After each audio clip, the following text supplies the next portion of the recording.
You make a bunch of noise out here, so they have peace and quiet in here. Because there's no better sound than the squeak-free guarantee from Advantech Subflooring and Advantech Subfloor Adhesive.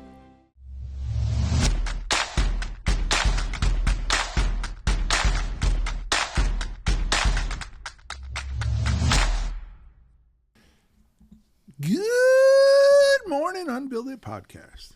Might not be morning where you are, but it is certainly morning where we are. Howdy, y'all.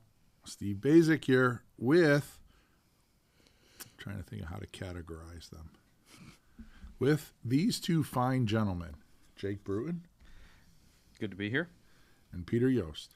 That scream you gave, I wasn't sure whether you were spelling morning with a U or not. Good morning. Oh, like morning. Maybe it is good morning. Yeah. You never know. I like to keep you guessing. Anyways, beyond Peter's Way with spelling jokes. Spelling jokes that don't go anywhere. Yeah, so let's talk about not going anywhere. So today's a really good topic. I chose it. Not that you guys don't choose good topics, but if you're going to blame, I'm actually saying it so that if you're going to blame somebody, I'll take wholehearted blame for this. But, you know, one of the interesting things when I went to school, probably my biggest takeaway was one of my most favorite teachers there was, he said, you know, architecture's a pretty simple thing to do once you've identified the problem, which is probably true of almost anything. And what I find a lot, you don't have to go very far. Social media, people I know, go out to a job site, all kinds of stuff. We love to talk about solutions. Like people always want to talk about, oh, just do this, do this, do this, do this. But they really didn't identify the problem. And if you identify the problem and you put that list together, then solving for it is a pretty easy solution. Yeah, but solutions can be sexy and problems rarely are. Yeah, but if your goal is to solve the problem, then you really need to get to the heart of the problem, right, and understanding it. And I'm going to give you a quick example because what really made me think about this was the project where in one of our previous podcasts we talked about hydrology of the site, and I talked about moving to a superior wall system that didn't have a traditional footing. It actually has a stone pad. Well, when the hydrology of that site suggested to provide some type of movement underneath the foundation system where we could keep water doing its natural thing. So once we identified that problem, doing the superior wall system was pretty much a no-brainer because it was a really good solution for that problem. And you know, beyond that, and you've been out to the project, we're doing this Riverside project, and the homeowner there is one of the smartest people I've ever met. Very intelligent engineering mind, and that's what his business is in that realm. But his mantra, which you're going to appreciate, Peter, because you're a man of mantras, is the best decision should win.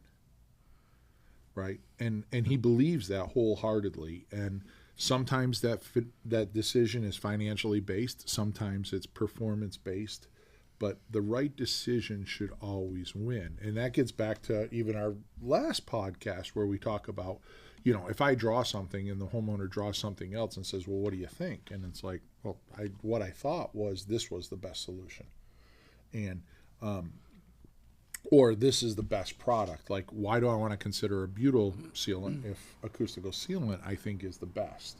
Yeah. So it's one of those things where, and I know a lot of people, architects, designers, engineering types, they want to jump right to the solution, but they don't really want to understand what the problem is. And before I launch it to you guys, I'll give you another example. Years ago, Peter's familiar with this story because I've been known to say it many a times. I was working with a production home builder. This is through the Building America program, Building Science Corporation. And we're in Sacramento. We're in a large room, like probably 20 plus people up there. And we're trying to figure out how to get a mechanical closet in their plans, bring all the ductwork out of the attic, bring it into the house, et cetera, et cetera. And we weren't looking for a lot. These were 4,000 square foot houses. And I was like, we probably need something like a 9 to 10 square foot mechanical closet. It's not big. We did that at Artistic Homes. Our standard closet was like 3'5" by 4 foot or something like that, right? 10, 11 square feet, whatever it is. So the woman architect there said, I just don't see it. And I said, well, what the problem is the problem isn't in finding a solution. The problem is not really identifying the problem. And she's like, yeah, well, we don't have space. I said, no, that's not the problem, right? And so I asked her, I said, have you ever done a house where you didn't put the kitchen sink in? And she kind of chuckled and said, no, of course we put a kitchen sink in. And I said, how about a powder room? And she goes, no, we always put a powder room in. I said, well, the problem is that you just need to serve the mechanical room with the same priority you do with the powder room and the kitchen sink, and then it would be no problem to solve and provide a solution. You just choose not to. So identifying the I'm really problem- happy that I don't generally challenge Steve in a public forum where there's 20 people in the room waiting for him to make me look bad. What I was looking for was, how did she take all this? Well, And by the way, it could have been a guy car. I mean, some architect. people are sitting there saying, "Oh, yeah." I mean, it wasn't because she was a woman architect. It just happened to be that she was. But the one person that it was the only person I really cared about was our buddy Rich up there, and because he was the manager at the production home builder that we were trying to satisfy, and he called us in to solve his problems. And but there's been other situations that are very similar where people want to talk about, oh, I'm going to do this, I'm going to do that, I'm going to do this, right? And I'll launch it to you because this has probably happened to us on projects, right? Homeowners draw a really great plan and they think it's a solution, and I can look at the floor plan and say, well, how do you put a roof on that? And they're like, oh, well, I never really thought about that. Well, that's because you never really identified the problem. You want to identify the solution. And so Yeah, when we get that 60 by 60 square that has all the rooms that they want in it. and it's got everything, and look at this flows through, and look at how big my walk-in closet can be and stuff, and it's but one, it doesn't fit on the site. Two, it's a sloping site that you're going to end up with an 18-foot retaining wall underneath your foundation system on the other side. But all of these things, because they don't really think about it. So, being an architect, if you wanted to take 5 minutes and see what it feels like, it's really trying to identify what is the problem. And even with my clients, you guys know, I give my clients homework. Well, as soon as they sign up, they say, hey, we want to work with you, Steve. Okay, boom. I send them the homework email and say, do this. And there's, 5 different things of there, writing a narrative, doing all of this. And basically what I'm striving to do there is identify the problem, right? Everybody wants a new house. Everybody wants to build a new house. But some people have different problems than other people. I need more storage. I have 8 kids. I have 2 kids. I have no kids. We like TV in a family room. We don't even want a TV in the house. So everybody has slightly different problems. And if you're building a custom house, the beauty of that is it should be a custom house. I shouldn't walk away and give the Smiths the same plan I would give the Joneses. So I'm going to throw it to you, 2 very intelligent gentlemen that are joining me. When you get into problem solving, and how do you do it? And what's your thoughts? I'm going to look at Peter because I'm at a loss here. Well, That was an amazing setup. I mean, it really was. Well, so I wrote 2 things down. My work is often pretty different than what you guys do, and it is all about problem solving, because rather than people coming to me with solutions, they almost always come to me, and I'm going to say, not with the problems, but with the symptoms. Right? So that's a big problem, because they want me to run around like 6-year-olds around a soccer ball, like, take a look at this, because this is the symptom. But it's not very often that the symptom is clear as to what the problem is. So that's, for me, you were making a distinction between solutions and problems. For me, it's a difference between symptoms and problems, because Right. that's what they want you to go after first. And then the second thing is, my brother Nathan was a pulmonary physician, but he also was a building scientist. And I was talking with him one day about, you were never really happy being a doctor, being a physician. And he smiled and he said, yeah, the problem wasn't the process. The problem was the people. I see Nathan saying that. I don't like people. Well, no, it know.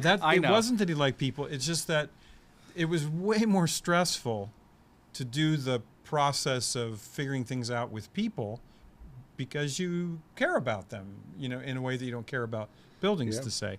But that's part of what he was trying to drive home. But the reason he was such a great building scientist is medicine is all about diagnostics. So the process that you go through, because what do the people come to you with? Symptoms. Right? And so the really, really good physicians are really, really good sort of investigators. Yes, and it's really interesting you bring this up. Yeah, because diagnosing health issues is a lot like doing building investigations, because you're trying to translate symptoms into problems. So I'm doing a project for a gentleman who is a extremely highly rated physician in the United States, has his own practice. And we've had many talks, because I have some medical issues, and so we've had some talks. But we've had talks in general about the medical industry. And he said there's the good path and the bad path. The good path is where doctors, they see, or the bad path is doctors, they get the symptoms, and there's literally the medical checklist. Oh, you're coughing, sneezing, this and that. Okay, that means it's one of these three things. Oh, we'll see you have a sore throat too, so that eliminates that one, so now it's one of these two. But the doctors are never really allowed to think outside of that checklist, right? It's kind of like a building scientist that goes in and says, okay, here's the problem. Well, it's probably one of these four things. Yeah, it's water. It's probably they're from the never roof really- or a window. Yeah, and they're never really thinking about it. So when you were talking about, yes, I get the symptoms, but I can't necessarily just trust someone's opinion about those symptoms. I have to go and I have to identify them myself, get my own, and that's where the good process is for the doctor. Yeah, you get those symptoms. It could be this, but let's not restrict ourselves to just that thought. Yeah. Let's take it a little further and see if we can identify exactly what the problem is. So the symptoms are a vehicle to get you to the problem, but they're not the only way to get there. Right. And not necessarily the best way. And not necessarily the best way. And I think, when we talk about some of the best building science investigators, like Joe would always, he would walk in the door, talk to the facilities manager, and get the symptoms. But you could also see in his mind, he's throwing out that symptom. That one really doesn't matter. That one doesn't matter. This one, now that's important. And so he would come back over the top of the guy with 2 or 3 questions so that he could then start to identify the problem. Right. So again, it's one of those things. And it doesn't matter who you are. It could be the electrician, a plumber, a mechanical guy, an architect, a structural engineer. Everybody, problem solving is a general concept. But I think our lives have gotten so fast that we're really quick to jump to some solution without really spending the required time to do the problem solving. It does make me think about when I was 17, 18, I worked at a camp in the middle of rural northern Maryland, and this camp had a lot of volunteers that came to help out because it was a nonprofit. And so I was working as the pool director, lifeguard, and Pool director Pete. That's going on my regular. regular. PDP. So this guy's probably in his 70s. I'm 18 or 19 years old, somewhere in that range. And we're having a real problem repacking this particular pump, And I knew absolutely nothing about pumps, piping, and this guy was a, mechanical wizard, but he was also a plumber. And so we're working on this thing, and it's just we can't figure it out. You know, it's just not. And I'm getting more and more frustrated. And he says, I'm going to smoke a bowl. And so I'm like, what? And he stopped. He sat Go down. problem solve this with pot. No, pipe tobacco. He was, Okay. you know, an older guy. You know, no, not Smoke not a bowl does not mean the same thing Well, to my okay. generation as it All does right. to yours. Sorry. It's a generational problem. Multi, anyway. multi-generational. So he said, he looked at me and he goes, do you see how frustrated you are right now? You know, you're never going to solve this problem beating your head against it. You know, you got to. And he said, I used to be like you when I was younger, and you know, you just keep hammering at it. And as I got older, it's like, I need to take a break here and sit down and think it through a little bit. And it made a huge impression upon me because, you know, my dad was a hard charging, just keep at it type of person. This guy was like, no, sometimes you just need to step back, and you're not going to solve it by just beating on it. You got to step back. There's a lot of people that want to be first off the line and, oh yeah, I'm going to solve this right away without thinking about it. And it just made me think, Farley, who's the builder on the vineyard that I do a bunch of work with, you know, he coined the phrase, work slower to be better. Yeah. Or to be faster. Yeah. Right. And he basically saying, step back, really get a true understanding of what the problem is. And it could be, how am I going to finish this handrail on the stairs, right? How does that finish into the wall? And it's like, take a step back and really let's think about this. And what are the problems? Is it that it comes in too low? It comes in too high? How do we solve for that? And I can tell you, just from my building investigation work, especially when I first started, I want to solve it.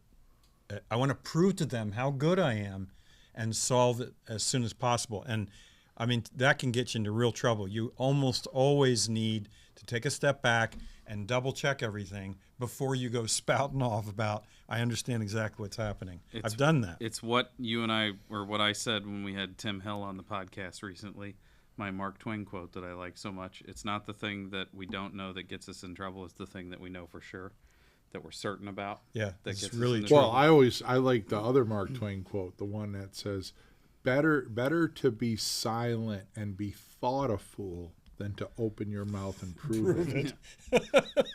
That is a really good one. You know, but it's the same thing. It's like, yeah, we all want to be first off the starting line and first to the finish line, but getting to the finish line with the proper solution demands that you put in the right amount of time to understand the problem. Real quick before we get too far from Peter's comments about I want to get there and I want to show him how good I am. Aren't you hourly? Like, isn't it all billable hours? Don't you want to? We're not here to discuss my business model. What you're cutting you get the full picture. Well, he's trying to make it back Bill to the for home the for afternoon. soup. He's trying to make it back to the home for Before soup. the soup bell rings. It's like when I mean, Joe that would go out. cafeteria at the home shuts Joe down would at go out and 5. he already knows the answer. He says, if you don't do the show, you won't can't get the make dough. Yeah. Or if you want the dough, you got to do the The show. show. Yeah. There's So, that too. There is that. There is that. Well, that rush is what gets us all in trouble at some point or another. Although I had a conversation in the last 2 weeks with a builder friend about, like, my strongest suit when I'm on the job site or when I'm helping with managerial stuff that's towards the job site part of it. I'm really good at decisive action. And you know, when I was younger and I was framing every day, I was a good enough framer that I could go as fast as I possibly could, fix a few things that I screwed up during the day, and still come out ahead than other people. So it's not necessarily that decisive action. My decisive action, and I think one of my strong points, is my ability to look at a problem, process it, and make a decision. And like, I have enough breadth of my knowledge to be able to be like, okay, this is what we're going to do. And half the time it feels like nobody else in the room has considered what the solution might be yet. They're still processing the problem. Like, but I'm still getting to the right solution the majority of the time. So I guess I'm patting myself on the back.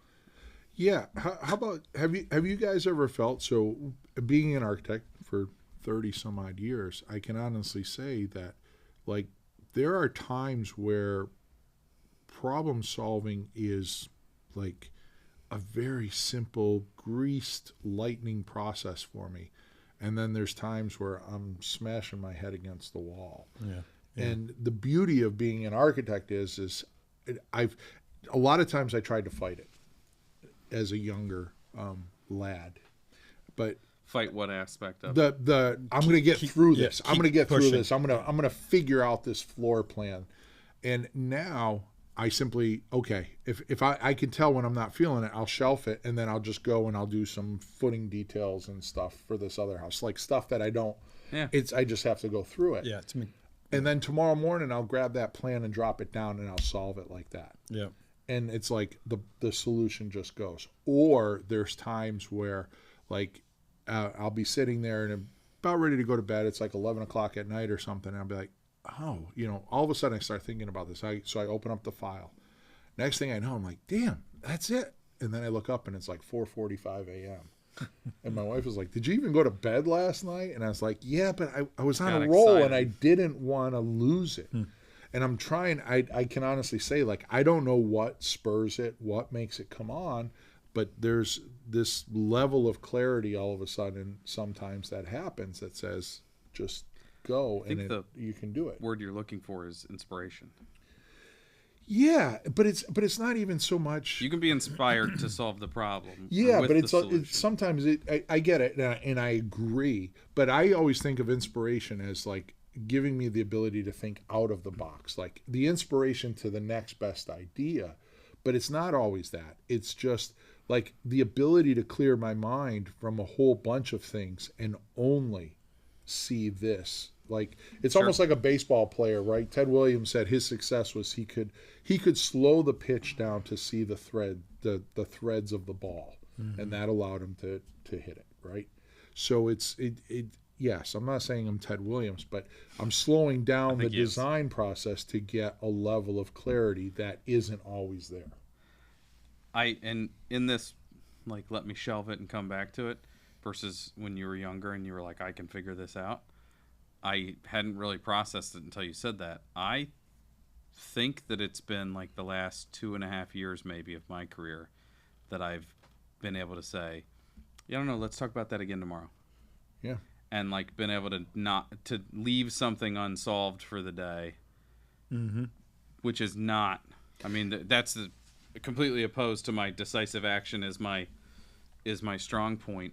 And even my client meetings, like I'll like tell the client, hey, yeah, well, next meeting we're going to talk about this, and like if I don't get that clarity, then I will shift gears and I'll do some other things, and we have the meeting, and I say, hey, I need some answers over here and there, and then I say, well, I thought we were going to talk about that. Yeah, I don't quite have that figured out, but we will figure it out. It just hasn't come around yet. Not yet. And so, I'd provide a little redirection there, but years ago I wouldn't want to do that. I would try and fight through it, and what I would realize is yes, I would come up with a solution and I would show it to them, they'd be happy, and we'd do it, and then like a little time later I'd look at it and go, yeah, we probably could have improved that if we did this. And it's like, and I mean, that just comes with experience too, right? Yeah. That you can look at something and say, yeah. But it's sort of having faith in the process, because when you're younger and you are just beating it really hard on that door, you think this is the only way to solve this. And what you learn is, well, not only is it not the only way, it's probably not going to be the best. Yeah, and that'll take it. That when you say that, then I think, okay, social media, when people post something and say, well, this is the only way to waterproof that, or this is the only way to install a window. It's like, no, identify what the problems is, because if I'm doing a series of, say, 4 or 5 windows that are under a 10-foot, roof opening on a back deck, then those windows probably don't have to have the same water management level of closure or treatment that the window around the corner that doesn't have, it's in a 2-story wall, right? That one we're going to have to be a little bit more concerned about. It's funny you should say that about protecting a wall from water. I was working on a project up that was at the very top of Lake Champlain. And so it's like a 50-mile fetch of the wind coming across the lake to his house. Wait, explain the word fetch in this Yeah. scenario. I don't know this terminology. Fetch is what's the open space that the wind can come towards you from. like a And it Parsonage. doesn't have to do with water. It's just that's the It's unimpeded pathway. the unimpeded path. That's a good way of describing it. Okay. So it's You learn To the something every day. parsonage. To the to parsonage. the. So, but Listen, the I'm just separating the wheat from the chaff here. Sorry. so the thing was, he said, I really need to solve the problem of the fact that water's getting inside the house, and I was working with the homeowner because he had gone to a presentation I had done in Boston on how buildings work, but he had this place up on the top of Lake Champlain, and there was a high performance builder involved, and it dawned on me. I'm thinking like, this guy's going to spend an awful lot of money to beef up his water management system to, separating out the cladding, putting in a rain screen, providing that space to drain, but also convective drying. And I was looking at the house thinking, do we have to do that on the entire building? And I thought, it only leaks on one side. Yeah. So I turned to the Let's builder. start small. I turned to the builder and I said, I think what we can do is completely change the way the south-facing, and the south-facing was the view, right? So Right. it's got the biggest windows. It's got a deck Yeah. attached to it. I said, the water management details here are going to be very expensive to correct, and we're going to have to take a lot of things apart, but I think we can ignore the two sides of the building that aren't facing the lake and the leeward side, which is the back. And the guy just looked at me and goes, I've never been involved in a project where the solution to the leak was tuned like to the prow of the boat. And we only worked on one side of the house and the corner boards. And the client, I talked to him several years later, he says, the prow doesn't leak anymore. Yeah, it's So- funny because it makes me think. Matt came out. He visited one of my projects, and it was the large project that we did on the coast. And I said, Matt, I go, as a middle-aged architect, I said the Later later age. I said one of the most fulfilling moments is getting to design an 8,000 square foot house on the coast. And I said, but along with that comes the scariest moment of my life, and that's designing an 8,000 square foot house on the coast.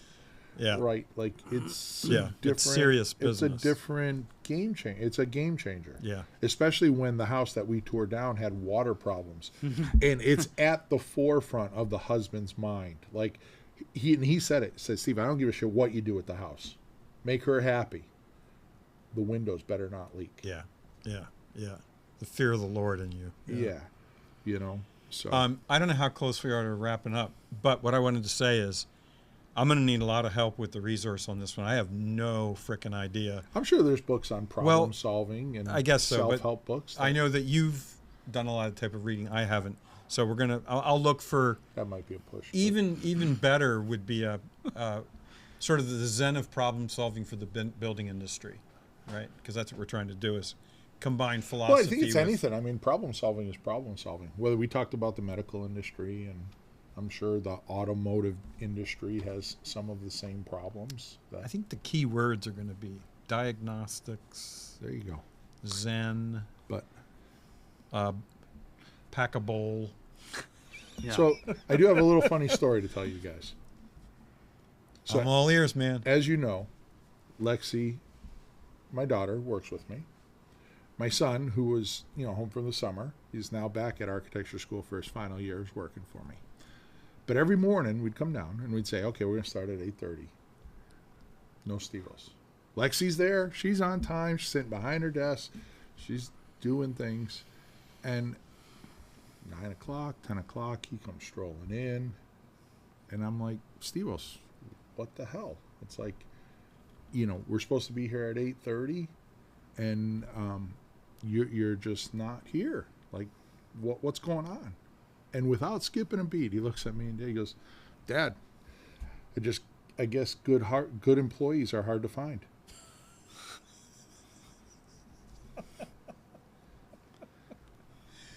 So, Oh man, that must have made your blood boil. yeah. So, anyways. Good employees are hard to find. Yeah. Yikes. All right. So Please take us out. there you have it.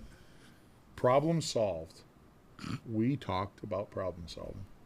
So it was a good podcast. I like these that really don't have a specific target. A little philosophical, a little thinking. So when you're driving in your truck to work, now you can go to work and say, hey, I'm going to approach these problems or things instead of jump into the solution. I'm going to maybe think about it for an extra little tidbit of time, come up with a better solution even. So anyways, Steve Basic here from the UnBuildIt podcast. If you want to write in, tell us your stories, ask questions, you can. Questions at unbuilditpodcast.com.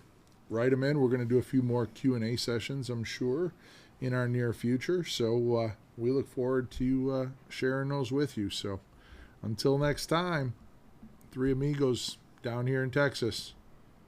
We'll see you later. Have a good day. So long.